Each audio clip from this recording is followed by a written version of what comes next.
Ho, ho, ho, everybody. Santa Chuck here, continuing on with our 12 Days of Christmas Toys playlist. I'm going to stop doing that silly voice because I'm not Santa Claus, I'm just Chuck, and I am here to introduce, it smells good, it tastes good, I just hope it sounds good, that salty goodness of Play-Doh, how Play-Doh works. Welcome to Stuff You Should Know from HowStuffWorks.com.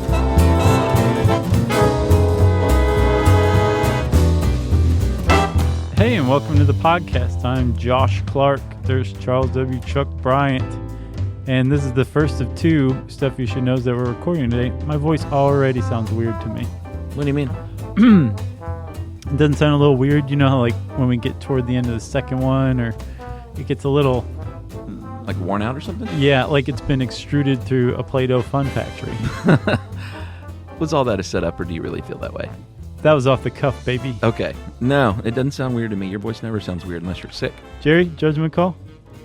Yeah, Jerry broke the tie. She sided with me. Well, Jerry wears headphones, but you and I fight the broadcasting business by being the only people that don't wear headphones. Or cans. I never get it. I'm like, you're 2 feet from me. Why do I need headphones? I know, and I don't want to hear myself anyway. I don't want to hear myself better.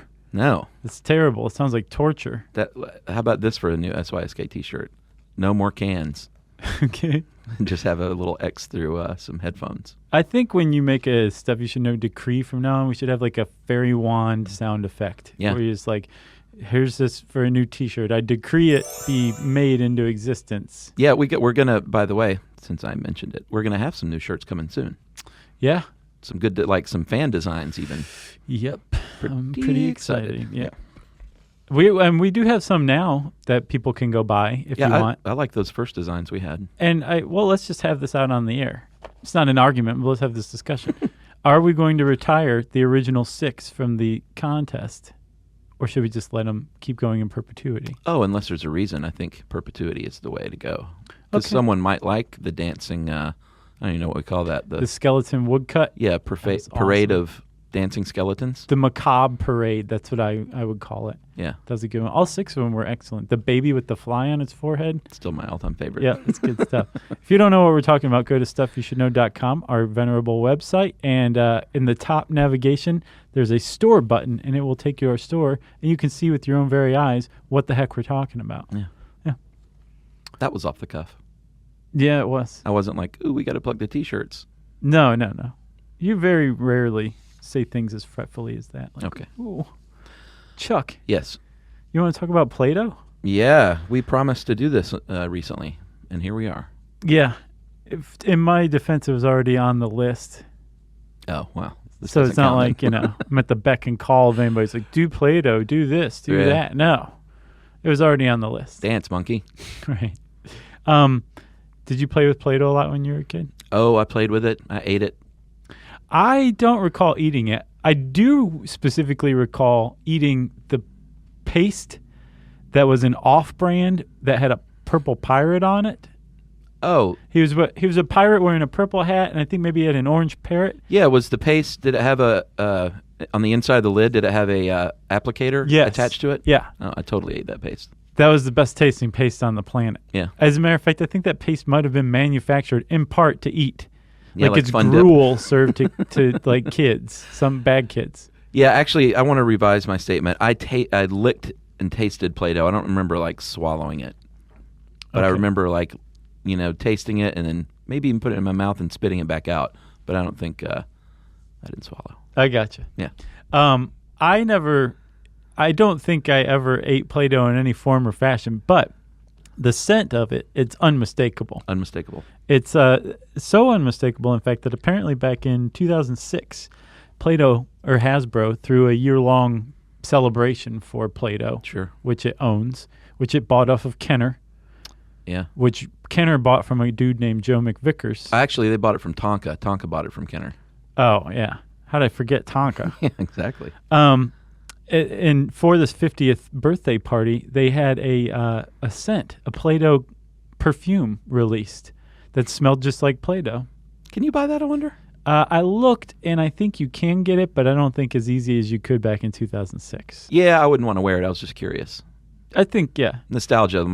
I would like to smell it, but don't spray that stuff on me. I don't think you're supposed to wear it. Oh, is it just like one of those things? It's a mood stabilizer. Okay. You know what I mean? Yeah. Spray in front of your face and you just go, oh, yeah, okay. Yeah, like rose Maybe water. I should put this lead pipe down and rethink things. Right. Remember when I was a kid and less violent? Right. Somebody give me some paste to eat. They should do that. Well, back when you were a kid, did you know much about the origin of Play-Doh? Oh, no, not at all. I didn't either until today or yesterday when I started researching this. Yeah. Play-Doh, everyone, and in this article by Tracy Wilson, who hosts Stuff You Missed in History class, she says that it's lore, but I've seen it all over the place. And from what I understand, it's the truth. I think it's the truth. There was a dude named Joe McVickers who had a company, and his company produced, from what I understand, McVickers' invention, which was wallpaper cleaner.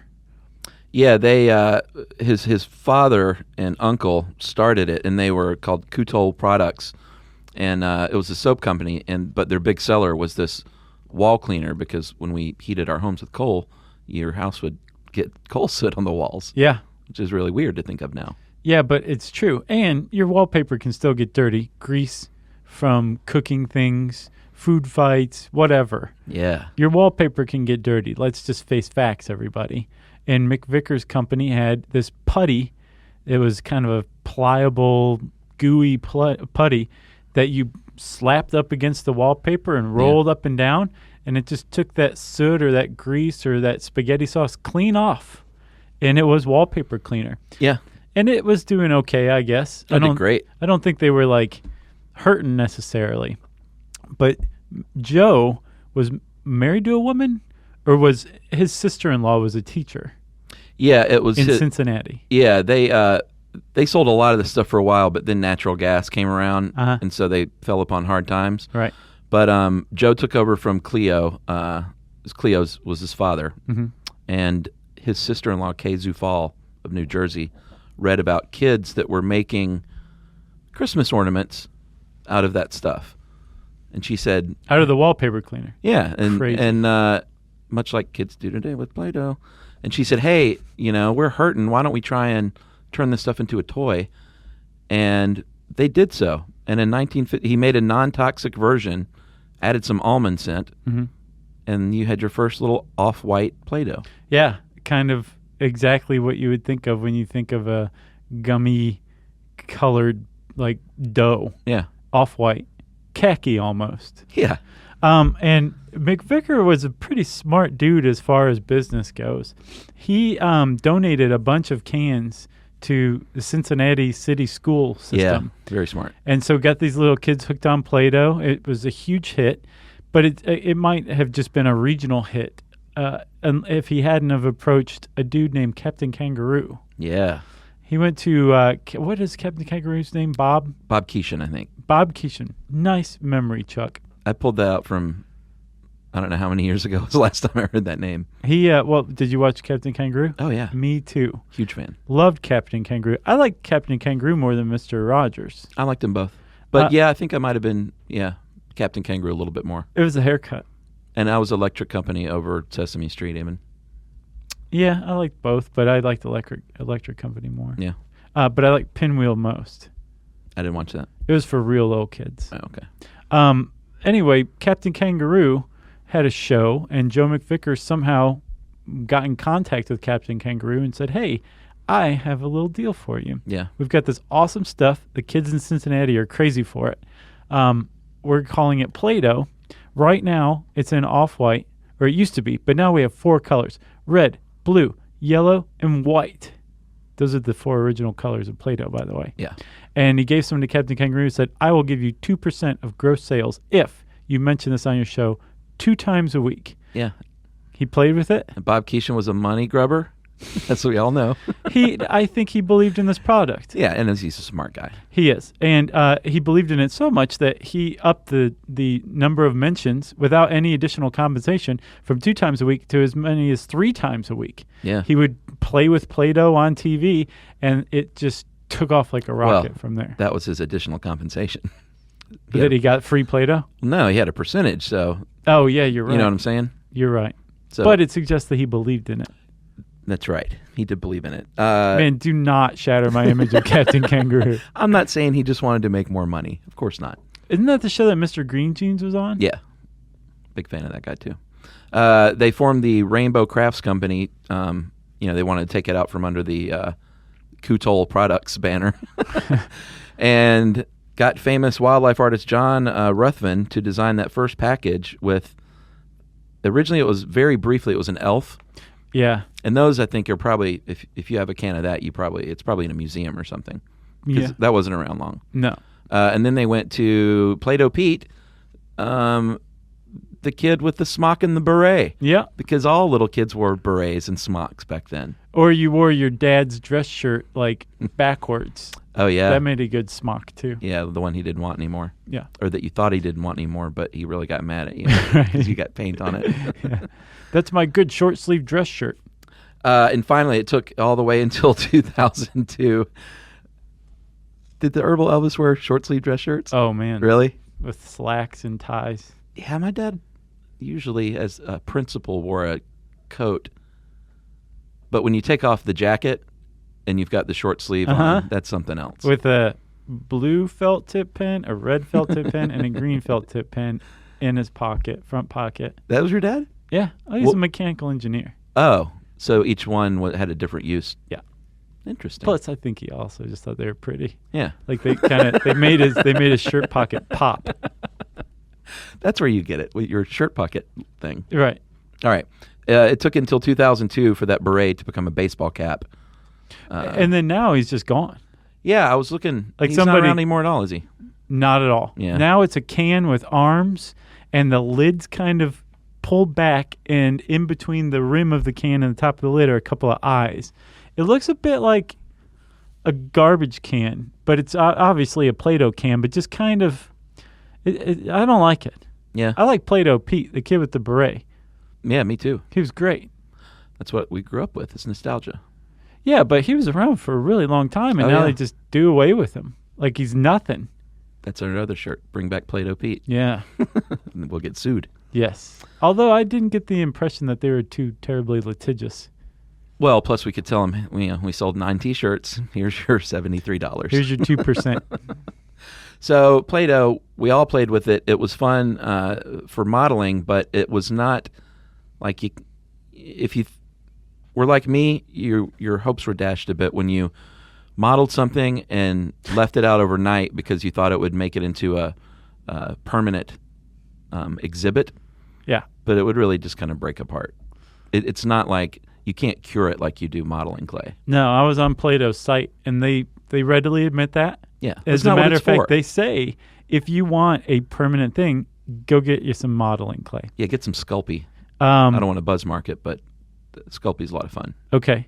We're talking about Play-Doh, though. Yeah, but Sculpey's fun. But they say modeling clay. They don't say Sculpey, but they say if you want to make a permanent thing, go get some modeling clay. It's not what Play-Doh's for. No, it's for being in the moment, making fun things, and then smashing those and then putting it back in the can. Right.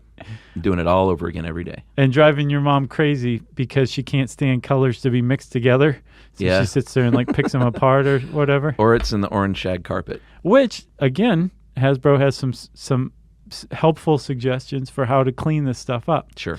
Number one, and you will understand eventually by the end of this podcast why, do not use warm water when you're cleaning up Play-Doh from the carpet. Yeah. It will make everything a million times worse. Yeah. What they say, if possible, if you have the patience of Job, just go ahead and let this thing dry, turn brittle, use a stiff brush, and just kind of brush it out of the carpeting, vacuum it up, boom. Yeah. Or do the reasonable thing and get hardwood floors. All right. We'll discuss that very soon after this message. Stuff you should know. Stuff you should know. All right, so Play-Doh is fun enough on its own. Like when I was a kid, I had 0 accoutrement to go along with my Play-Doh. I don't recall having anything but just the Play-Doh, too. All I had was the Play-Doh and my imagination. And in 1960, they said, you know what? Let's get a couple of engineers from General Electric to design what's going to be called the Fun Factory. That's like, that was it. That was it. Then you could put Play-Doh into various forms and molds and press it and have it come out like sausage or spaghetti or just whatever they decided to design. Like, have you been to the site recently? Yeah. There are hundreds of different things that you can buy now with your Play-Doh, of course. Yes, for sure. And different types of Play-Doh, too, to make different looking things as well. Yeah.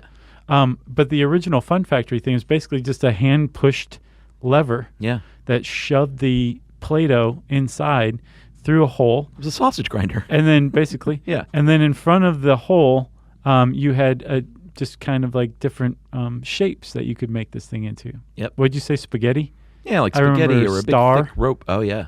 And the rope, speaking of the rope, all of these are basically what it is an extruder. Yeah. This is a Play-Doh extruder is what these guys came up with. And I guarantee they had colored felt tip pens in the fronts of their pockets, too, when they designed this thing. But if you took all the Play-Doh, by the way, here's a Play-Doh fun fact. If you took all the Play-Doh ever created and ran it through the Fun Factory and extruded it into one long rope, it would wrap around the Earth 3,000 times. How many Big Macs is that? No, I'm sorry. It would wrap around the Earth 300 times. Let's not go crazy. Oh, only 300? Yeah, and you could go to the moon and back 10 times with that rope. You could make a pretty good little bridge that would be kind of crumbly by the next day. Yeah. But it'd be colorful. That's right. That's a lot of Play-Doh, man. Yeah, they've sold 950 million pounds of this stuff, more than 2 billion cans since 1956. Yeah, and they apparently make about 100 million cans every year. Yeah. What I find heartening is those are current statistics. They're not rated for inflation? No. But this article that Tracy wrote was apparently written in 2006. Yes. And she said that they make 95 million cans. So they've upped their production by 5 million cans a year, which means Play-Doh's not going anywhere. That's right. I'm pretty psyched about that. Yeah, and all the stuff they have now, like they've got all sorts of licensing deals. Like they have like the Play-Doh Disney Princess set, and you can make dresses for your Disney princess out of Play-Doh. And they have a long-standing tradition too of making fake food. Oh yeah. Like I was watching some. I wouldn't really call it a documentary. It was almost just a compilation of Play-Doh ads over the years. Yeah. And there's one from the 80s where you could make Pizza Hut pizzas out of Play-Doh. I think I remember that. Nowadays they have like a kind of a sweet shop, I think is the name of the line. Uh-huh. And like I said, they have different types of Play-Doh. Some are squishier and thinner and more pliable, so you can use those to make the frosting. Yeah. You use regular Play-Doh to make the actual cupcake. That's because the cupcake craze, I bet. Yeah, probably. It's filtered down to kids. And with the gluten-free craze, on their website, it says contains gluten. Yeah, it has wheat. Yeah, but they have to advertise that now because your child will want to eat the Play-Doh. And if you have your kid off gluten, they can't eat the Play-Doh. No. And mommy has to explain that. Or daddy. But if your kid has a peanut allergy or a milk allergy, you're fine. That's right. Water, salt, and flour is the general... I mean, it's a very proprietary recipe, obviously. Right. It's a U.S. patent number 6713624. But if you look that up, you're not going to find the ingredients. No, like you said, it's proprietary. They do give kind of like a general ingredient list somewhere, I guess, in the patent itself. Yeah. But yeah, they're not going to tell you like how to make it.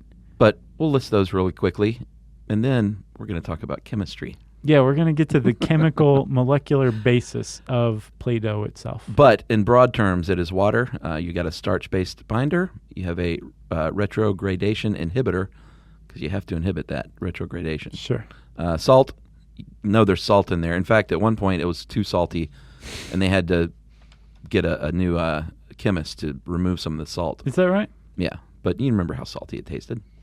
No, I didn't. I never tasted it. Oh, you didn't? No, I thought you said you tasted it. No, I said I never did. I ate the paste. Oh, okay. I never tasted it, but the smell was the paste salty? No. No, it had a weird sweet taste to it. It wasn't overly sweet, but of all of the tastes, I would just say sweet enough to get a kid to eat it. Right, exactly. Salt, you got your lubricant, and all this will make sense in a bit. A surfactant, a preservative, a hardener, a humectant, a fragrance, of course, and color. I know we used almond for the first fragrance, but I wonder if it's still an offshoot of that. Does it smell like almond? From what I saw, they've admitted to vanilla. Oh, really? That's all I've seen. Okay. And they're saying like that doesn't tell us anything. That's all they admitted to? Yeah. Under questioning? Yeah. But the colors, we should also say, Chuckers, they originally had red, yellow, and blue, the primary colors. Then they added white, and this is all in the 50s. And those were the only colors until the 80s. Wow. And then they added a couple more, and they had 8 colors total. And then now today, it's like a whole rainbow, a whole galaxy of different colors. I never got the white because it looked dirty so quickly. Yeah. I never really understood the purpose of the white. I liked it. I thought it was a nice juxtaposition with the primary colors. Yeah? Yeah. You were an artiste. No, I was just a connoisseur. All right. So now the rest of the show, we're going to talk about chemistry. You're not happy about this, are you? Well, What'd you think about this article? I thought it was good, because that's what How Stuff Works does, is they tell the story behind things. Like, we can't just talk about surfing. We have to talk about the physics of a wave. Right. I get that. But yeah, chemistry was not my bag, baby.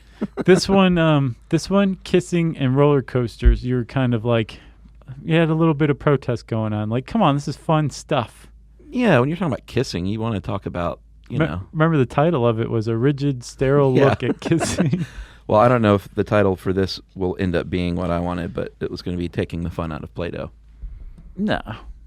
Let's call it How Play-Doh Works. All right, but you heard it here. That was my That vote. was the working title? Yeah.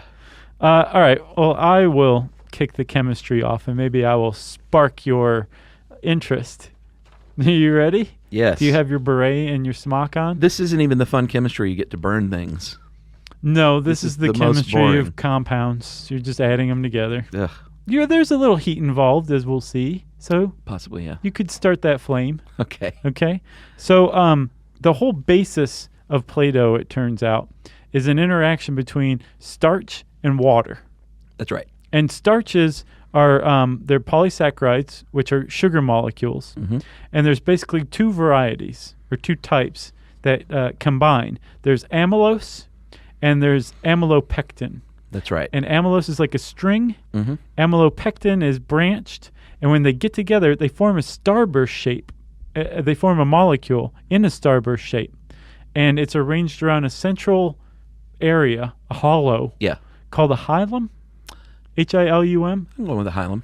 And it's all held together thanks to hydrogen bonds. And then you have all that, these polysaccharide chains all mixed together with hydrogen bonds forming a starburst. And my friend, you have a starch molecule. And when you have that starch molecule, you have one of the 2 bases of Play-Doh. Yeah, and this article does have some pretty handy illustrations. If hearing this doesn't make as much sense, you can follow along on your own computer and look at the illustrations. If you add cold water to starch, the granules are going to absorb some, but when things really get interesting is when you add warm water or when you heat up that cold water to be warm water. Like, you can mix it ahead of time and then warm it up. Mm-hmm. And basically what you're doing is making a gelatin. Just like when you make Jell-O, it's got to be warm water. Right. Like if you've ever had like cornstarch or flour or whatever, and you add cold water to it, they just kind of separate, right? Yeah, it's really untoward. It doesn't do much. It's almost like the starch protects itself against the cold. It's like, brr, and you stay over there, cold water. But when you use warm water or a mechanical action of mixing them together, it forms, like you said, it gelatinizes. That's right. And now you're starting to get the basis of Play-Doh. But the problem is, when you just add warm water and the starch, in this case, it's wheat starch that they use, right? Because they have to warn against gluten. When you add those 2 things, they mix together well. They form a nice gelatinous goo. Mm-hmm. But as it dries, you've got the problem of retrogradation. That's right. And that's trouble. Yeah, because it really depends on the breakdown of amylose to amylopectin is the key. If you have a lot of amylose, it's going to take more swelling to gelatinize. Right, but you get a nice, robust gel when you have a lot of amylose. But the problem is that excess amylose separates some from the water, binds to itself, and then you have something that's not a full compound anymore. It's basically like a couple of, it's like you've got that gel and then some extra amylose, and it's dry and brittle, and it's not good. Well, yeah, and in the case of making a product for kids to play with, it's too firm. Like they had to get this recipe just right to make it firm but still pliable. Right. And a lot of work went into this, I'm sure. Yeah, because anytime, like they started with a starch and a water, put it together, fantastic. But then that created this problem. Yep. And then when they went to solve this problem, it created this problem. So then they had to solve it with this problem. And then after adding like 7 things, they finally have this like precariously balanced compound. That's perfect. But it's pretty neat. It's really complicated, and it's self-complicating, which I find very interesting. It is. And what they ended up settling with as far as percentages go for that wheat starch was 25% amylose and 75% amylopectin. They found that to be the secret sauce. Right. As our buddy Chad likes to say. And the reason they have the amylopectin is because the amylopectin is a waxy starch, and it keeps the amylose from binding to itself. So you have you've prevented that retrogradation problem. Yeah. Right? Where the amylose separates from the water and just binds to itself. The problem is, now that you have this extra amylopectin, the amylopectin it keeps the whole thing together, but it does it too much, and now you have a sticky, tacky compound. Yeah, you don't want it sticky. No, and anybody who's ever played with Play-Doh and tried to make something, you can't make it sticky. It'll stick to your hands or it'll stick to itself. It's not going to make a cheeseburger like that. No. So they added something else, a lubricant. That's right. In this case, I don't know if that's part of the secret or not, but it's probably some sort of a vegetable oil or mineral oil. Well, they think possibly it's a mineral oil which is derived from petroleum, which is why it's non-toxic, but you still shouldn't eat it. Yeah, I did see that there was petroleum. I bet you they're going to come out with a gluten-free Play-Doh. I'm surprised they haven't already. But that would almost be like admitting your child is eating this or can eat it. Well, some of that new stuff, like the sweet shop stuff, yeah, I would be very surprised if they hadn't done some R&D of different flavored Play-Doh. Right. You know? Because they have the different colors, and this is supposed to look like this frosting, this is supposed to look like this frosting. So I wonder if they were like, well, we can make this taste like vanilla or cotton candy or whatever. Yeah. But yeah, and then they kind of shook their heads off and were like, wait, we can't have kids eating this stuff. Or I wonder if they've done R&D on how much of it you can eat before it makes you sick. Surely. Like if they're making something that looks like a cupcake, yeah, some kid is probably going to eat that entire thing at some point. And like we said, they've pretty much always been like, you can make fake food with this. Yeah. Pizza Hut gave us money to do this. But don't eat it. Right. It's a weird mixed message. It is a totally mixed message. But you were saying they use the petroleum oil as a lubricant. Yeah, and that keeps it from being all sticky. So if you've ever played with it, you know it. Like it's very pliable and moist, but it's not going to stick to your fingers, which is the key. Right. So you have added the mineral oil or some sort of lubricant to prevent the extra amylopectin from making it sticky.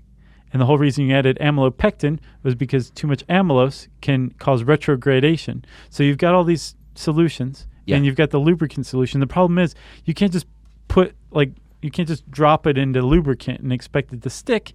The lubricant won't bind within this compound. Yeah. So you have to add yet another thing, the surfactant. Yeah, surfactants you'll see in a lot of household cleansing products if you use that chemical junk to clean your house. But a surface active agent is another name for it. And it basically, they're artificially manufactured, they're molecules, but it's going to suspend something in water. That's the whole key to being a surfactant. Imagine a surfactant has two ends, and one end is hydrophilic, which means it attracts water and is attracted to water, and the other is hydrophobic, which means it repels water, and it's actually attracted to fats, lipids, right? Yeah, or afraid of it even. The cool thing about a surfactant is that if you take it and you throw it into a solution of water and oil, fats and waters, right? Yeah. One end will attract the fat molecules, and another end will attract the water molecules. And what the end result of all of this is that you can basically suspend fats in water or water in fats, so that you have effectively, molecularly speaking, a compound that's all mixed together. Yeah. It's not going to separate like oil and water because the whole thing's being held together by surfactants. That's right. That's pretty amazing. Yeah, it actually binds to the molecules of the lubricant. It's a chemical reaction is taking place. And keeps them all mixed together. It won't allow them to separate. So, we've got the lubricant in there. Yeah. The whole thing's being held in place by their surfactant. All lubed up, ready to go. We've got a little extra water, Chuck. What are we going to do? Well, I don't think we mentioned earlier, the reason it dries out to begin with if you leave it out overnight is just because of evaporation. Right, and Hasbro recommends that if this happens, you take your Play-Doh modeling clay and you wrap it in like a damp paper towel, put it back in the can, put the cover on it, leave it overnight. It should be good as new. Yeah, and I've seen you can also add a little water to it as well. Yeah. But I've never tried that. So that, my friend, it's a very fine-tuned mixture. Mm-hmm. Like you said, I'm sure it took a lot of work over the years to get it just exactly right. And we're going to learn how you can make your own right after this break. So, Chuck. Yeah. We should have said there's a couple other things that they add. Like you get excess water. Yeah. So they added a little salt. Yeah, sure. And apparently for the excess salt, they brought in a new chemist. Yeah. So it's just perfectly fine-tuned stuff. And you got to color it, of course, and give it its scent. Yeah. And then possibly make it taste in the future. Who knows? I'm betting on that. Yeah. And, the salt also adds a little antimicrobial element to it. Right. Which is nice. It acts as a preservative as well. And to make Play-Doh, you just put all this stuff in these in the right measurements and apply heat to it and mix it together and package it. And that's Play-Doh. Yeah, and it's got to have that shelf life. Like it's really hard to come up with a product like this that meets all those needs and will still I'm sure there were times early on where oh, this stuff's 2 weeks old on the shelf. It's like a brick. Back to the drawing board. Yep. Put on your beret. Yeah. And your smock. Remember in our How Twinkies Works episode, they dealt with that initially. Oh, the shelf life? Yeah. Right. So they just made it infinity. Man, that was such a good episode. That was good. One of my all-time favorites. Agreed. We still get emails from people that are like, I found the banana Twinkies. Yeah, they have them in limited release from once in a while. Yeah. I have yet to try one. I remember trying one years ago, but it wasn't my bag. I don't like banana-flavored things, but I like bananas. Huh. You're a very complex man, Chuck. Well, they don't quite get it right, I don't think, ever. I've never tasted a banana-flavored thing that got it right. Gotcha. I'm hard to please. So, man, you just totally threw me off. What were we talking about? I think we were to the point where we're going to make our own, right? Right. So it's very tough to make until you come upon the recipe. But apparently, a lot of people, even though it's a proprietary recipe, a lot of people have come up with their own recipes for Play-Doh. Sure, and it's fun to do with your kid, Like if they like playing with it, then you can teach them a little chemistry along the way. Right. Make it a learning moment. If you want to save some money, or you don't want to feed the corporate beast. That too. You just want to do something with your kid and make it. You can do all this stuff. It just takes a little elbow grease and work. And there's recipes all over the internet. There's some for glow-in-the-dark Play-Doh. Oh, really? There's some for glittery Play-Doh. There's a couple of recipes in this article on how stuff works. But basically, you're doing the same thing. You're adding starch to water. You're adding some sort of lubricant to it, something to hold the whole thing together. In this recipe, it's a cream of tartar. Yes. Which stiffens eggs and gives Play-Doh, homemade Play-Doh, its firmness. But there's a lot of recipes online that if you want to not only just play with Play-Doh with your kid, but make it, that's a great chemistry teaching experience, I think. Agreed. And you can explain, what each ingredient is doing. And then at the very end, you're going to have Play-Doh, and your kid's going to say, this Play-Doh stinks. It's not nearly as good as the real thing. Unless it's the peanut butter variety. What? Then I'll bet you're like, ooh, this is tasty Play-Doh. Do they have that? Yeah, there's a recipe for it in this article. So peanut butter is one of the ingredients?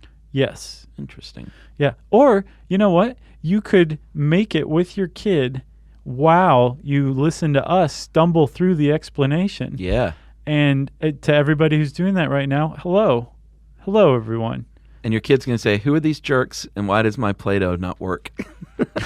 Can we just go to the store and buy some Play-Doh, please? Yep. Yeah. Well, we're portable. We go around on MP3 players, so we can go to the store with you too. Exactly. What else you got? And then you can listen to our episode on temper tantrums on the way to the store. That was a good one too. It was. What else you got? I've got nothing else. I got plenty more. Oh, well, please. Mr. Bill, remember him from Saturday Night Live? Of course. He was made of Play-Doh. Yeah. They made the first Mr. Bill short for $20. That's pretty good stuff. Um, what else you got? Fun facts? Play-Doh fun facts? There's not just one, but two at least Play-Doh 3D printers on the market right now. Really? Yeah, it's pretty awesome. So you put a hunk of it in there? Different hunks in there. And No. And it. I was about to say a hunk in there, and then it whittles it down, but that's the opposite of 3D printing. No, it extrudes it. It builds up. Yeah, that's crazy. There's one on ThinkGeek for like $50 that plugs into your iPad, so that's where your schematics are, and it tells it what to do, and it makes pretty cool little 3D Play-Doh stuff. That's kind of fun. It is. At the same time, it's kind of like, I mean, you're really building a little geek there, but the imagination and the hands-on thing's kind of taken out of it a little bit. Well, I think that's the new imagination, my friend. I guess so. To follow forms and schematics to a T. Maybe so. What would be cool is if you could design your own schematic and then which I'm 3D sure you print. can. Yeah. And then Play-Doh has one called the Da Vinci. I saw that. And that's a 3D printer too. And then one other thing I found, we were talking about Play-Doh ads earlier. Mm-hmm. There is a series of banned Play-Doh ads that were published in Singapore a couple of years back. Oh, band is in, I thought you meant like bands recorded music. No, like Banned. BANNED. Yeah. Taboo Play-Doh ads that are very adult-centric. Really? Yeah, that... Can you say what? how about this? Yeah. I made a slideshow of them on our site. Ah. You can go check them out. They're pretty crazy. Okay. They're not like naked or not adult in that way, but like kind of violent and a little dark. That this ad agency made basically without the approval of Hasbro. Yeah. Clearly. And Hasbro came in and like denounced it and everything, but they're pretty great. So if you go to stuffyoushouldknow.com and search banned Play-Doh ads, it will come up. And Hasbro had a news release that says, we don't endorse this use of Play-Doh brand moldable clay. Right. They just kept working the name in there. Yeah. But it's pretty crazy. I learned all about something called scam ads where advertising agencies basically create ad campaigns based around brand names without the brand name's permission, simply to submit them for awards consideration to expand their prestige. Interesting. Well, and if you want to be a TV commercial director, you have probably made some spec or fake ads yourself, right? Just to have on your reel. I'm going to make a Dorito. Well, Doritos does that contest every year. Right. So this is that same thing, but sometimes they really run afoul of like the spirit of the brand. Sure. And there's scam ads. Yeah, they're like European commercials, which are always way better. Yeah. And risque and like funny. Yeah. Get with it, America. So if you want to learn more about Play-Doh, including a few Play-Doh recipes, you can type Play-Doh into the search bar at howstuffworks.com. And since I said search bar, it's time for listener mail. I'm going to call this another MPAA called the Golden F-Bomb. Hey, guys, I discovered your show. And he says hello to Jerry and spelled her name right, too. Oh, that was nice. Which doesn't happen often. No. The spelling, that is. I discovered your podcast while looking for something interesting to listen to while I worked on my organic farm in Kauai. Nice. I heard the MPAA show, and I just had to write in. Growing up, my friends and I were always looking for a way to sneak into movie theaters via the exit door, having an older friend or parent buy us tickets, using a single ticket stub, pass back through to get in on the same ticket, etc. He had all sorts of ways of stealing. Our goal was to get into an R-rated movie underage, with NC-17 being the ultimate prize. PG-13 always felt like we had failed or were settling, so to make it fun, we would count how many expletives we heard and compare notes after the movie. He really took things to a different level. Yeah, it must have been a time when movies weren't as good as they are today in the theaters. No, movies have never been this bad. I know, man. It is really out of control. It's terrible. One pattern we soon realized was that PG-13 movies are allotted one F-bomb. Listening for that one F-bomb became the looked-for moment, making the PG-13 movie experience a tad more interesting. and something I look out for to this day still. There are some real classics, including Ron Burgundy's in Anchorman, most recently in Skyfall, when Judi Dench uses that naughty word. She did. I don't remember that. Judy. The first one in the Bond series, he claims. Judy. Oh, I just saw Philomena, by the way, finally. What did you think? It was fantastic. Wasn't that just an amazing change of pace for her? She always plays like the sharp, pulled together, like boss lady, and or like the in queen. this one, she was just kind of just working class. God, that was a good movie. It was really good. Love that movie. Highly recommended. And then I notice the rating rule is not ironclad, however, because recent examples of Lincoln and Philomena, hey, how about that, had 2 of those naughty words apiece. Lincoln had it in there, huh? So that Spielberg gets away with anything. Well, he's the one that had the whole thing changed. Oh, yeah, he was the one that created it, PG-13, yeah. And then he ran afoul of it. Jeez. Anyway, my absolute favorite PG-13 golden goal, naughty word, not mentioned anywhere else that I've researched, was the one that got me out of my seat cheering like the president's speech on Independence Day is from Oblivion.